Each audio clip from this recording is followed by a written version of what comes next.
Saudara-saudari yang terkasih, selamat pagi.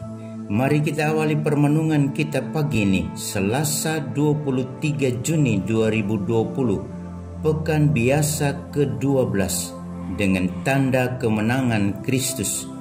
Dalam nama Bapa dan Putra dan Roh Kudus. Amin. Tema renungan kita pagi ini adalah hal yang bernilai. Matius pasal 7 ayat 6 dilanjutkan dengan ayat 12 sampai dengan 14. Masing-masing kita pasti memiliki kriteria tertentu tentang hal-hal yang bernilai. Bahkan nilai yang kita berikan itu pun seringkali sesuai dengan situasi yang kita alami kini dan di sini. Saat kita sangat lapar dan haus, pasti yang bernilai adalah sepiring nasi dan segelas air. Saat kita kedinginan, yang bernilai adalah jaket atau selimut. Saat kita hendak menyekolahkan anak atau membeli sesuatu yang kita perlukan, pasti yang bernilai adalah uang. Saat hendak membangun hidup rumah tangga, yang bernilai adalah rumah, agar bisa berteduh dan tidak bergantung pada orang tua, dan seterusnya. Sesuatu itu bernilai karena kita membutuhkannya, bukan hanya sekedar memenuhi keinginan kita. Meskipun kadang banyak hal yang sesungguhnya hanya merupakan pemenuhan keinginan semata. Dalam konteks hidup sebagai orang beriman, hal yang bernilai adalah iman, yakni sikap pasrah kepada Tuhan, pengharapan, dan kasih. Inilah 3 keutamaan hidup sebagai orang Kristen. Keutamaan ini sangat bernilai bagi keselamatan kita. Karena itu Yesus mengingatkan kita agar tidak membuang yang sangat bernilai ini.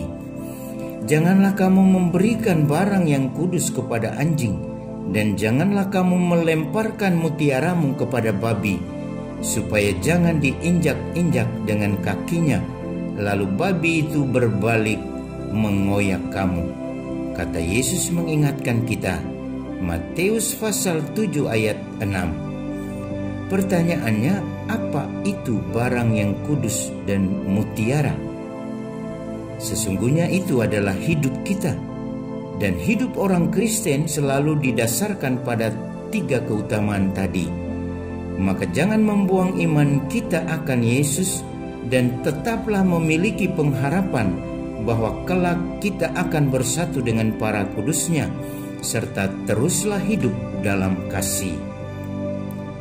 Jika kita percaya bahwa Yesus adalah jalan, kebenaran, dan hidup kita, mengapa harus meninggalkan Dia?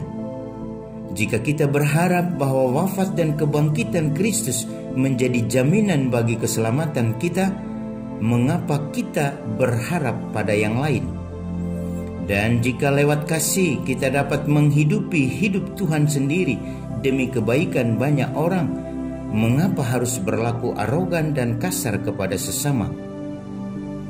3 keutamaan itu memampukan kita untuk hidup secara baik di tengah-tengah lingkungan kita masing-masing. Yesus berkata, "Segala sesuatu yang kamu kehendaki diperbuat orang kepadamu, perbuatlah demikian juga kepada mereka." Matius pasal 7 ayat 12. Iman, harap, dan kasih adalah jalan menuju pintu keselamatan kekal. Dan tidak banyak orang yang memilih jalan ini. Bahkan bagi Yesus, pintu ini sangat kecil. Masuklah melalui pintu yang sempit itu. Sesaklah jalan yang menuju kehidupan, dan sedikitlah orang yang menemukannya, kata Yesus. Matius pasal 7 ayat 13 sampai dengan 14. Karena itu, saudaraku terkasih, jika iman kita telah menjadi jalan kepada kehidupan, peganglah Dia dan hidupilah Dia. Kita bercermin kepada Sang Sabda yang mengatakan, "Segala sesuatu yang kamu kehendaki diperbuat orang kepadamu, perbuatlah demikian juga kepada mereka." Matius pasal 7 ayat 12. Iman, harap, dan kasih adalah mutiara indah dalam hidup kita. Salam Cornovum, hati baru. Dia yang adalah jalan keselamatan kita senantiasa memberkati kita semua. Dalam nama Bapa dan Putra dan Roh Kudus. Amin.